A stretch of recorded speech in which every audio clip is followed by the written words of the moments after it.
બાળકનું નાક બંધ થઈ જતું હોય એટલે દેશી નુસ્ખા તરીકે શું તમે અજમા અથવા તો લસણને ગરમ કરીને તેની પોટલીનો ધુમાડો બાળકના નાક પાસે સૂંઘાડો છો?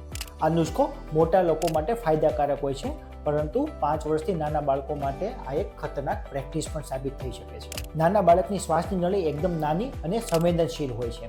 જ્યારે અજમાનો સ્ટ્રોંગ ધુમાડો અથવા તો તીવ્ર સ્મેલ બાળકના શ્વાસમાં જાય છે ત્યારે તેની શ્વાસ નળીને શાંત કરવાના બદલે ઉલટાની ઉત્તેજિત કરે છે.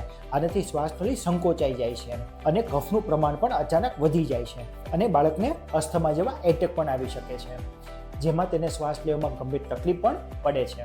ઘણીવાર ગરમ પોટલી અડવાથી બાળકની ચામડી દાઝી જવાની પણ સંભાવના વધી જતી હોય છે. શરદીમાં બાળકને કોઈ સ્ટ્રોંગ સ્મેલ કે ધુમાડો આપવો જોઈએ નહીં. નાક ખોલવા માટે માત્ર નોર્મલ સલાઈના ડ્રોપ્સનો જ એકમાત્ર સુરક્ષિત રસ્તો છે. જો બાળકને વરાળ આપવી હોય તો સાદા પાણીની હળવી વરાળ આપી શકાય. તેમાં કોઈ પણ પ્રકારનો વિક્સ અથવા તો તેલ નાખવાની જરૂર નથી.